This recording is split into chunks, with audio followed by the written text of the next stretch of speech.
The coldness of the end of the world seemed to freeze Annie's soul, but my heart was burning with flames of anger. Jack, this bastard, took great care of the poor little girl Emma who was alone in the extremely cold world, gave her equipment and resources, and finally gave her warmth. And Annie was ruthlessly locked up in the house by him, trying to hide his cheating in this way. But Annie refused to do as he wished. She resolutely signed the freezing agreement and became a doomsday experiment subject. When Jack came to the laboratory after having fun outside and saw Annie frozen, he panicked and collapsed. But he had long forgotten that in this end times, the reins of fate were always in Annie's hands. In this turbulent world, how will Annie start her own chapter of revenge? Dr. Ethan confirmed again, "Ms. Annie, have you discussed with Mr. Jack about making such a sacrifice for the research of cryonics technology? Once the agreement takes effect, we will immediately conduct a freezing experiment on you in 3 days. After 1 year, you will be reborn." Annie calmly handed him the signed agreement. "No need to discuss. Please also abide by the confidentiality agreement." Got it. While talking to Ethan, she received several messages from Jack. Every day, he would send her jokes on time to make her happy. This has been their daily routine for the past 10 years.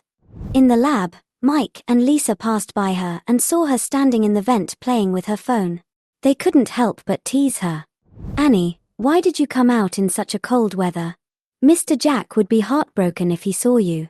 He would not want you to get cold." Today, Jack specifically asked me if there were any interesting things happening recently.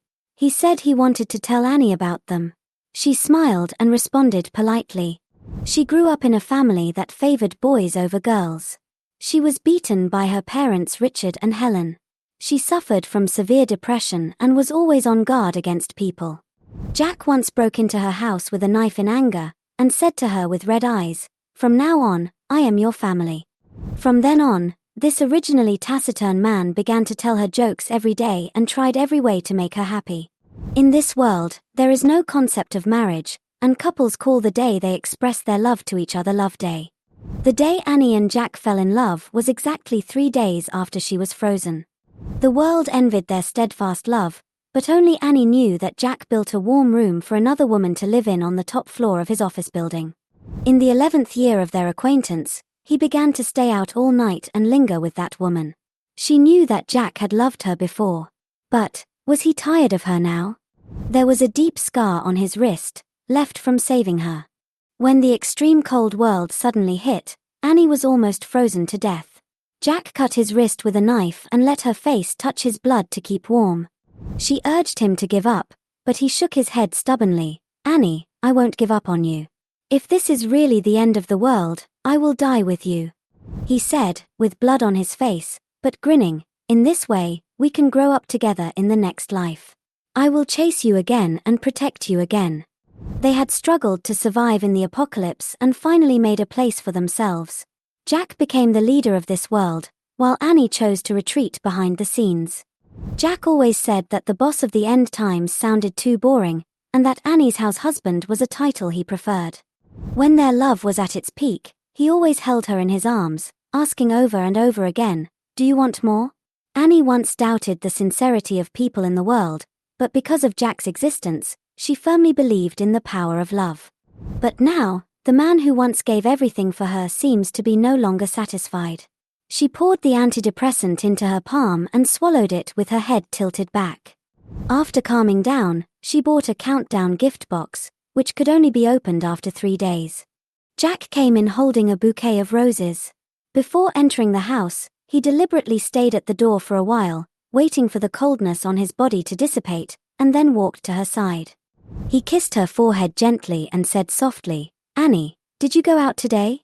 It's so cold, don't go out. Tell me what you want and I'll buy it for you." Annie turned to look at him. The coldness on him had dissipated, but he forgot to play with her hair. This was his most accustomed action over the past 10 years, a symbol of his love for her. Jack noticed her silence and whispered coaxingly, "The temperature has dropped too fast recently, and freezing accidents have occurred frequently. I had no choice but to come back so late. Don't be angry, okay? He was so busy that he didn't even know that Dr. Ethan had developed a non-lethal freezing technology a year ago. Jack saw her smile, and he smiled too, turning around to put the flowers into the vase.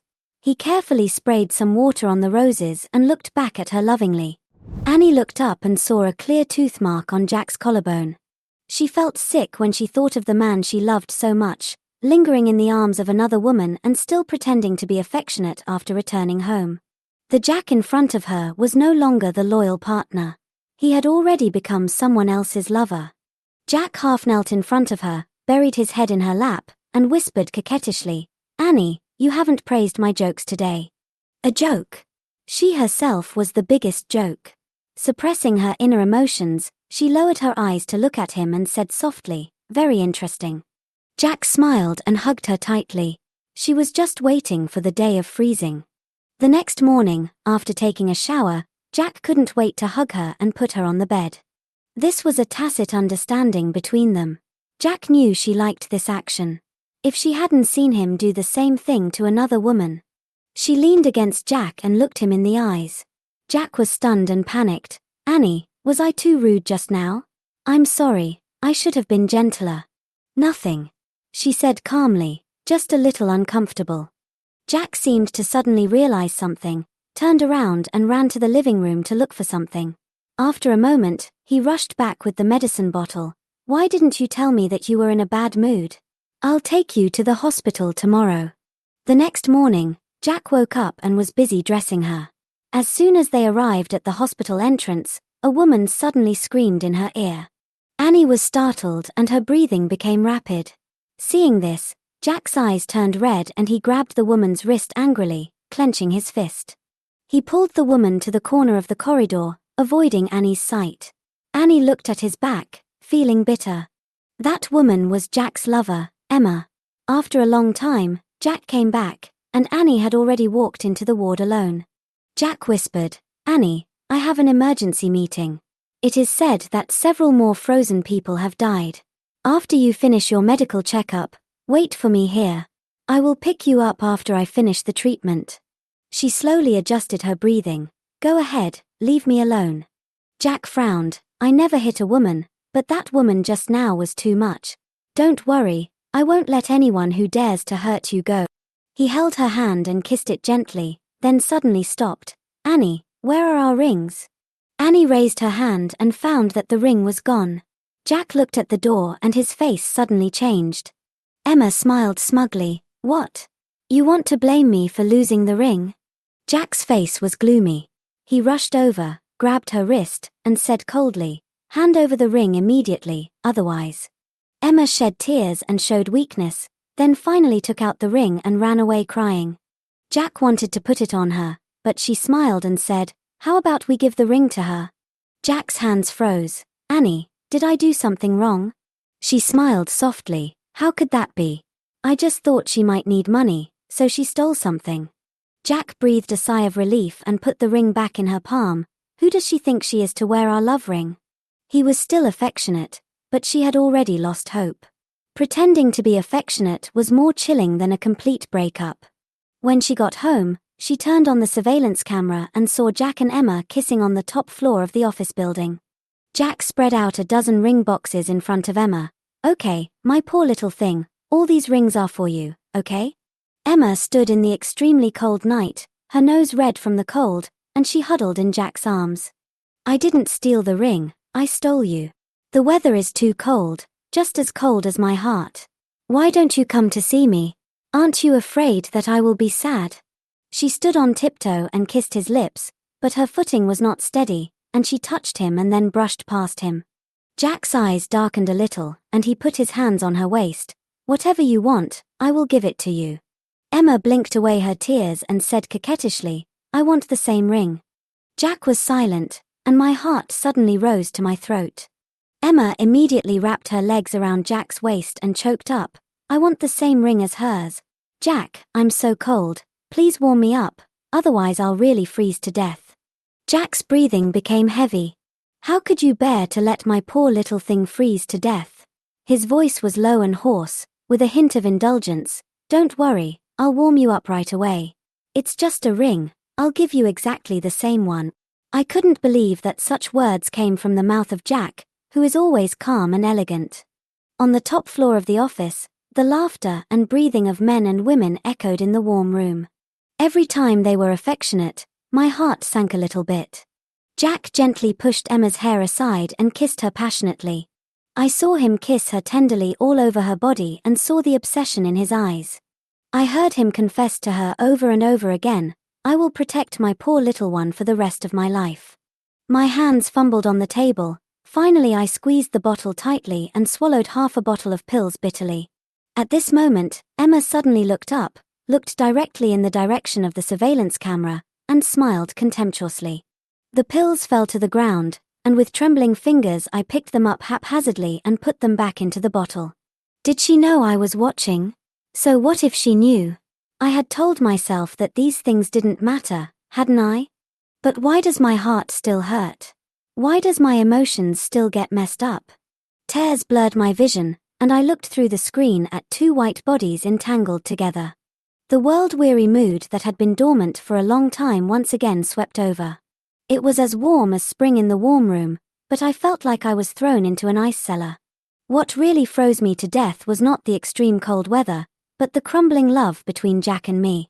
I picked up the empty medicine bottle, clenched the ring with a blank look in my eyes, and walked downstairs to the living room. The ring slipped from my palm and rolled down the stairs. I followed it in a daze. In the first year of our acquaintance, the world still had 4 seasons. I was chased by my parents Richard and Helen, and I ran out of the house with tears on my face, but I ran into Jack's arms.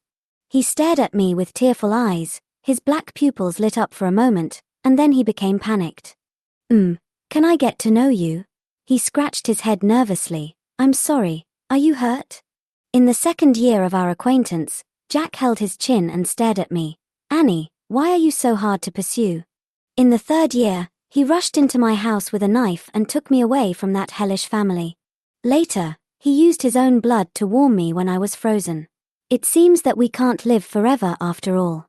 In the 11th year, our world is big enough to accommodate a third person. I put the ring in the countdown gift box. If the ring is lost, you can pick it up again. But if my heart is lost, I will never look back. Jack did not stay out all night today, but came back in a hurry. "Annie, the doctor said you got another bottle of medicine this afternoon. What's going on? Didn't you just get one this morning?" I smiled faintly and whispered, "Don't be nervous, I accidentally spilled the bottle I had this morning." Jack hugged me tightly, his voice trembling. "You scared me to death, you know? If you had an accident, I wouldn't be able to survive for a minute." He still pretended to love me deeply, but I already knew that it was just a lie. I patted him on the back and said casually, "I prepared a gift for you. Did you see it?" Jack looked at the gift box in his hand and raised his mouth in surprise. "Countdown gift box? Then I must open it on our anniversary." He looked at me in confusion. "Annie, why are you taking a shower again?" I frowned calmly. "I just touched something dirty and want to rinse it again." As the night deepened, I buried all the gifts, photos, and love letters that Jack had given me over the years in the thick snow. Jack was unaware and was still immersed in the joy of the upcoming anniversary. I thought the days of being betrayed would be hard to endure. But who knew that time would pass so quickly? In the blink of an eye, it was the day of my freezing. Today's streets were as busy as in previous years. When Annie walked out of the apartment door in the morning, she was greeted by the blessings of passers-by. The giant electronic screen in the square continuously rotated her photos with Jack. At the bottom of the screen, a striking subtitle scrolled, "Jack loves Annie deeply, and the whole world will witness it." At this moment, her phone suddenly vibrated, and messages popped up one after another. "Annie, I know you saw it that day. Is Jack also so crazy when he is with you? Do you think he loves you, or is it just a habit? Now, I am the little pitiful thing in his heart, and he will protect me at all costs. As for you, you're just a depressed person who spoils the fun. Ha ha ha. Oh, by the way, today is your anniversary. Jack might be late." Emma sent a video shortly afterwards. In the video, Jack looked obsessed and fanatical, something he had never seen before when they were together. Annie didn't touch the pills again. In fact, She felt numb inside. It didn't matter that Jack was late, because this time, she decided not to keep the date. When she arrived at the lab, Dr. Ethan had already completed the final inspection of the cryostat. Jack's call finally came after she had filled out the medical examination report. "Sorry, Annie, global temperatures have dropped dramatically and I was delayed a bit in a meeting." Hearing this, she chuckled. Up until this moment, he was still weaving lies. Jack heard her laugh and laughed too. "Have you been waiting for a long time? I'll be there soon. Annie, every year on this day I will tell the world that having you by my side is my greatest happiness." Annie said calmly, "Don't worry. I prepared a gift for you, but I left it in the apartment. Go back and get it." Jack was very happy. "Okay.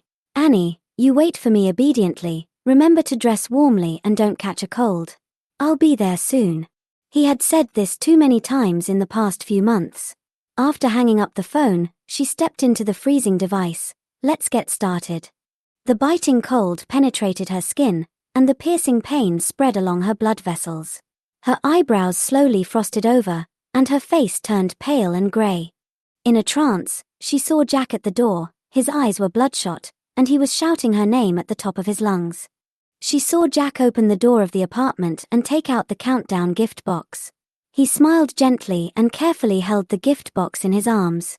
Ethan followed her instructions and called Jack. "Mr. Jack, there is a frozen person in the laboratory. Do you want to come and take a look?" Jack's voice was filled with surprise. It's been so long, why would someone still accept the freezing experiment? "Wait for me to talk to Annie. Miss Annie is right here."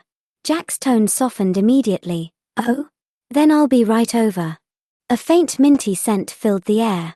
In the past, she had always been addicted to the smell of Jack. He walked into the laboratory with a smile on his face, holding his cell phone, but the scene in front of him made his smile freeze instantly. Jack was a coward, not daring to approach the cryochamber. His fingers trembled as he dialed Annie's number. It wasn't until the screen of the mobile phone on the laboratory table lit up that he finally broke down and fell to the ground with a look of horror on his face. He got up in a panic and rushed to the ice cabin, his tears falling on the ice around her. Annie reached out and touched her face, and could actually feel the warmth of her tears. "Impossible. Annie, you were just on the phone with me, how could you?" Jack tried to touch her, but the thick layer of ice kept them apart. He stepped back in disbelief, grabbed Ethan's collar, and roared, "What did you do to Annie? She was alive just now, how could she be frozen now?" Jack's tears flowed uncontrollably, and he shook his head desperately. "This is not right. It's impossible." He suddenly punched Ethan in the face, his voice trembling. "I understand. This is the newly developed freezing technique, right? Annie won't die, she must be joking with me. She is preparing a surprise for me, right?" Ethan rubbed his face and said calmly, "Miss Annie is dead. Mr. Jack, why don't you take a look at the gift she prepared for you?" Jack's body suddenly stiffened, and an ominous premonition came over him. He slowly opened the countdown gift box, and inside lay a glowing ring. Ding! Jack received an email. "Jack, when you see this letter, I will be gone. The moment I saw you and Emma together, my illness came back. I wanted to accompany you through this long winter, but unfortunately, our love couldn't even survive the 11th year of our acquaintance. I remember you once said that you would not live without me. But now, the new is better than the old, and I am no longer afraid that you will follow in my footsteps. I forgot to tell you that, in fact, depressed people don't expect an afterlife. Goodbye, Annie." Jack wiped away his tears with trembling fingers and opened the video and chat history in the email. On the screen, there is a passionate video of him and Emma, and a chat record in which Emma constantly uses sharp words to hurt Annie. It was Emma who deliberately reconnected the unplugged surveillance camera. It was she who provoked Annie again and again. Jack fell to his knees, tears blurring his vision. His once high-spirited and arrogant appearance was now unbearable to look at, with snot and tears flowing down his face. But it wasn't Emma's fault. It was his own fault. He was the one who betrayed his vows and destroyed the girl he had pursued with all his heart and held in his hands. He pushed her into the abyss of despair in the most ironic way. He grabbed Ethan's collar like crazy, his eyes full of despair. "Ethan, you are mine. You can't lie to me. Annie, is she really dead? Is there really no chance of saving her life?" Ethan looked at him coldly, his voice as calm as ice. "Mr. Jack, how can a person with a dead heart live?" Jack's face turned pale instantly. He forgot. Ethan was Annie's friend, not Jack's. Jack broke down and cried, his world completely collapsed. Annie looked at him quietly, watching coldly. Jack had always taken the title of hero of the last days for granted, and even regarded their anniversary as an honor he bestowed upon her. He thought their relationship was strong enough to save another girl, but he forgot how difficult it was to break through her heart. He held her cold body and cried for 3 whole days, looking extremely haggard. Ethan tried to persuade him for a long time, but Jack's eyes were empty, as if his soul had been taken away. On the 4th day, Emma couldn't bear it anymore and rushed into the laboratory crying. "Jack, please don't torture yourself like this, okay? I'm really heartbroken. Sister Annie is willing to let you suffer, but I am not. You still have me." Emma rushed into the lab with tears on her face and wanted to hug Jack's waist. Jack turned around suddenly, staring at her with a pair of bloodshot eyes. "Yes, and you too." Emma thought she had one, and quickly leaned over and said, "From now on, we can be together openly. Jack, I also want the confession words on the big screen in the square." Jack's mouth suddenly curled up into a sneer. He grabbed Emma's hair and pulled her up fiercely. "You are worthy. You are just a plaything, and you dare to provoke Annie. You killed her." Emma's face turned pale and she looked at him in horror. "Jack, calm down, it's me." Before she could struggle, Jack had already pushed her to the ground and punched her in the face. Blood splattered, Emma screamed, and her face was unrecognizable. Even though Annie had become a soul, she was still shocked by the scene and took a few steps back. However, Jack was unmoved. He tore off Emma's heating equipment, dragged her to the extremely cold experimental area, and threw her in. Emma curled up in the biting cold wind, her hands red, and begged tremblingly, "Jack, I beg you. I'm already disfigured. Can you spare my life?" A crazy smile appeared on Jack's face. "Spare you? I will let you taste the pain that Annie has endured 1,000 times, 10,000 times more." The hope in Emma's eyes was completely shattered. She screamed in despair, but Jack didn't even give her a look of pity.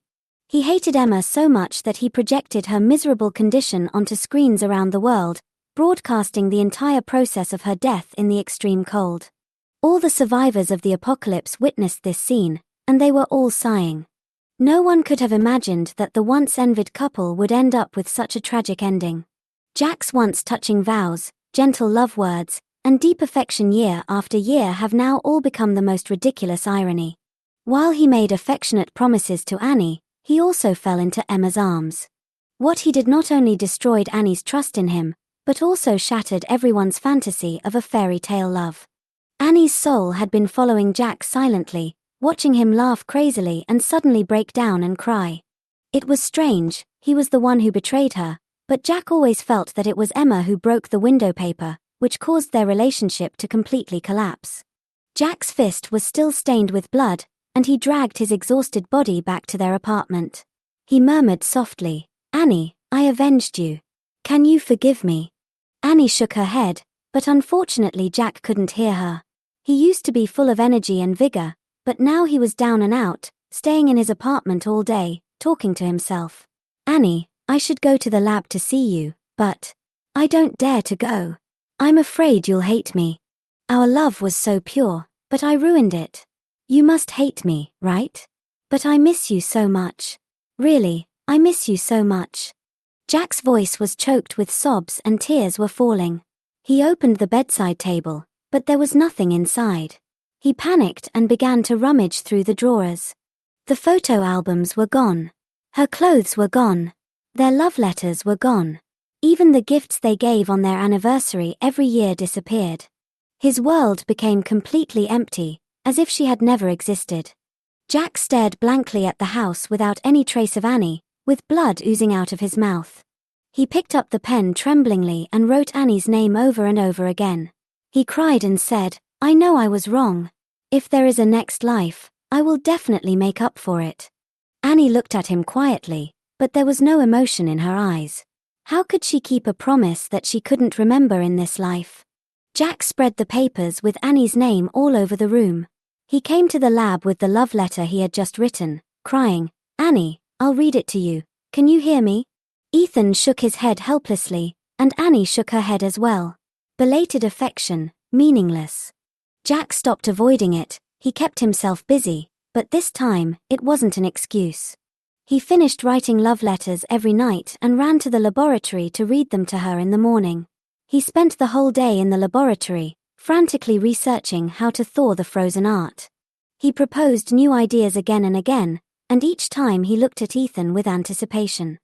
But Ethan just glanced at the frozen Annie, and then, still shook his head. Time flies, and a year has passed quietly. Jack listened to Dr. Ethan's heavy voice. It will take at least 100 years to find a way to thaw it. At this moment, Jack's face was covered with stubble, his eyes were dull, and he was filled with deep despair. Ethan sighed and turned to leave, but Jack remained in front of the freezing chamber and kissed Annie's frozen forehead affectionately through the ice. Then, he slowly picked up the glass on the laboratory table, and a glimmer of light finally appeared in his black eyes. He stared at the old scar on his wrist and cut it open without hesitation, and blood flowed out. Jack raised the corners of his mouth slightly, and smiled with relief. "Annie, is hell cold? I'm here to accompany you." However, at the moment when his consciousness gradually blurred, he seemed to see Annie, and her ice was finally lifted. The corners of Jack's mouth trembled slightly, and he finally smiled. At the moment of death, his thoughts returned to the beginning. He remembered that day when Annie threw herself into his arms and whispered, "Jack, I want to be brave for once and believe in you for once." Her outline became clearer and clearer in his sight, and Jack slowly opened his eyes, full of ecstasy. He watched her walk out of the broken ice, and his breathing became rapid with excitement. He murmured weakly, "Annie, so good." However, Annie just looked down at him with a cold gaze. Jack's life was slipping away bit by bit, and he used up his last bit of strength to reach out and touch her. But she just said calmly, "Jack, I will freeze you for 100 years. I no longer want you in this world, and you will no longer find me in your world." Jack's breathing suddenly became rapid, his eyes full of pleading. He looked at her greedily. "Annie, I was wrong. Please, don't do this to me. Kill me, don't let me despair again in hope." She called Ethan and forced the dying Jack into the freezing chamber. Jack struggled desperately and begged, "Please, let me hug you again. It's okay if you don't want to hug me, but at least say I love you again, okay?" Annie never turned around. His voice gradually became fainter until it disappeared completely. Jack's body was wrapped in ice, gradually falling into eternal freezing. Ethan looked at her and asked softly, "Mr. Jack has been frozen. Are you sure you don't want to look back at him?" Annie smiled slightly, her eyes cold. "No need." After leaving Jack, Annie seemed to have broken free from the shackles that had imprisoned her for many years. She was no longer afraid that her talent would make Jack feel inferior, nor did she need to hide herself anymore. She only focused on saving this extremely cold apocalypse. Unlike Jack's former pride and desire for control, she closely followed every step of the research, and with the joint efforts of her and Ethan, the freezing technique was finally conquered. Now, anyone can be thawed in under a minute except Jack, the last frozen man in the world. People began to forget Jack. The once end-of-the-world hero had long since become history, and Annie no longer remembered him. She was surprised to find that her depression had never recurred since Jack left. It turns out that the so-called salvation Jack gave her was just a short-term anesthetic. She thought that as long as she relied on him, the world would never hurt her again. So, the moment Jack betrayed her, her world completely collapsed. But now, she is grateful for the decision she made. She chose to freeze her heart and then be reborn. Only by walking out of the abyss on your own can you truly escape from the endless darkness. Standing in front of the French window of the office building, she looked down at the snow-covered world. She finally took control of her own destiny, and this feeling was unprecedented freedom. "Annie, when are you going to admit that you like me?"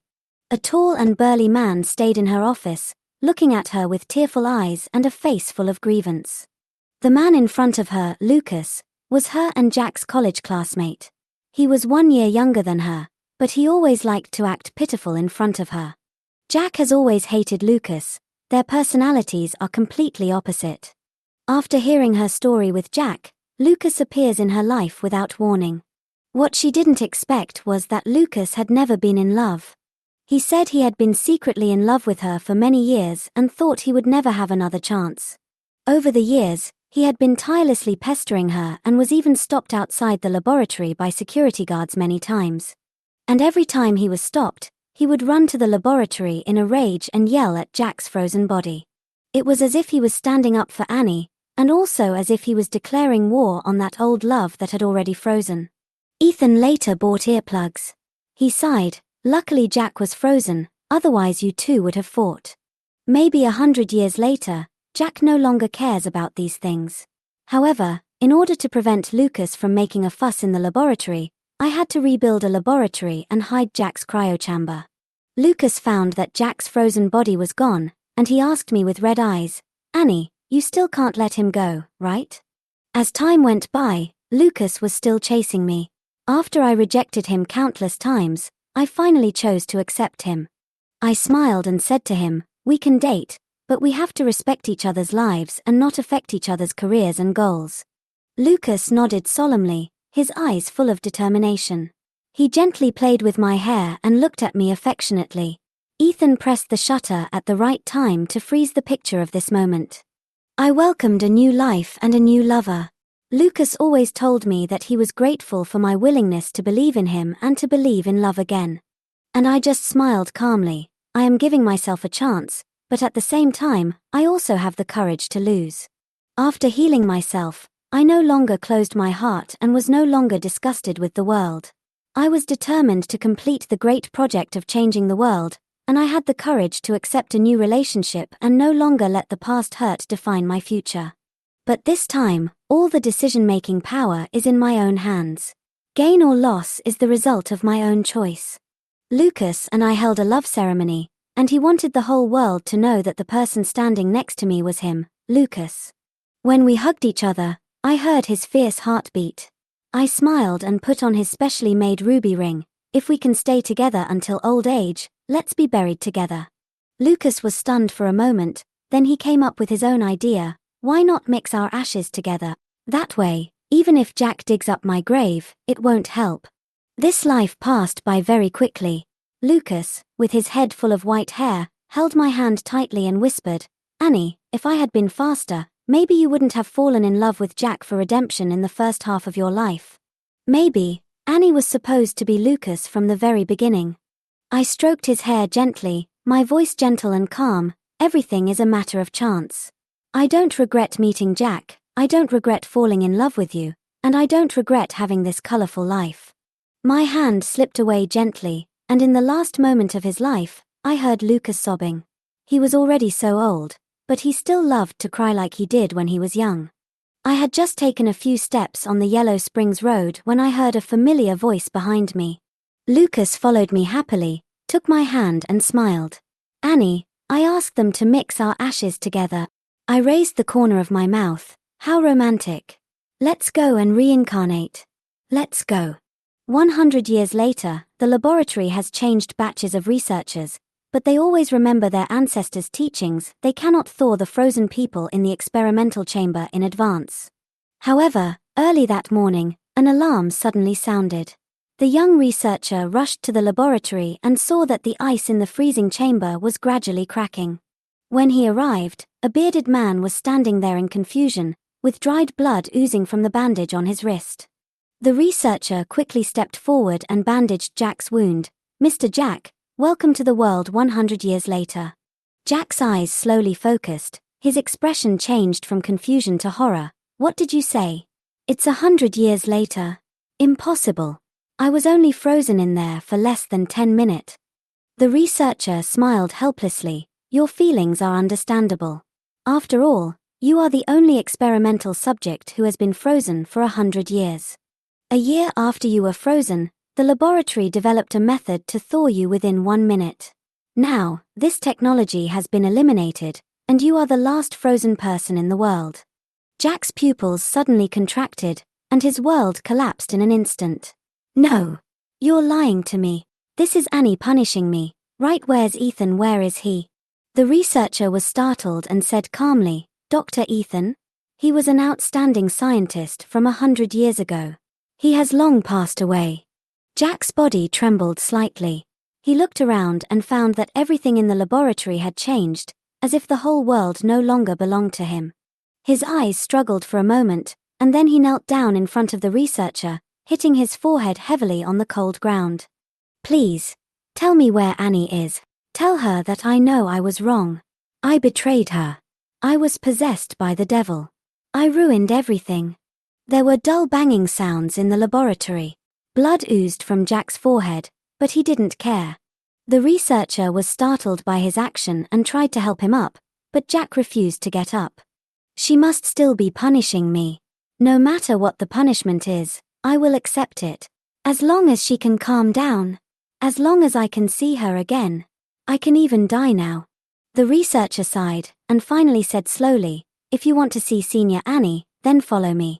Jack's face turned pale, but a glimmer of hope rekindled in his eyes. He wiped the blood from his forehead and stumbled out with the researcher. However, the moment he stepped out of the laboratory, his smile froze. The world outside was no longer the extremely cold apocalypse he was familiar with. The warm sun shone on the earth, the snow melted, and the bustling cities were lined up one after another. Everything looked brand new. Jack followed the researcher into a museum, which used to be a laboratory but now has become an exhibition hall of apocalyptic history. His eyes suddenly stopped on a photo on the wall, Annie. Jack ran forward and stretched out his hand tremblingly, but when he saw the other person in the photo, his body suddenly froze. In the photo, Annie is wearing a ruby ring, and next to her stands a man gazing at her affectionately, Lucas. The plaque below the photo reads, Annie Miller, buried with her lover Lucas Harrison in 2059. Jack's expression suddenly changed, his eyes were fixed on the ring, and a low laugh came out of his throat. Ha ha ha ha. The researcher sighed and said, Mr. Jack, do you want to know why Annie didn't kill you back then, but chose to let you stay 100 years later? Jack looked up suddenly, a final hope flashing in his eyes. The researcher said word by word, Annie Miller said that she doesn't want to die in the same time and space as you. Because she doesn't want to meet you again in the next life. The air was terrifyingly silent. Jack's chest suddenly tightened and a mouthful of blood spurted out. From then on, when she was alive, he was not. When he was born, she was dead. They would never meet again in this world, and they would never see each other again in the underworld.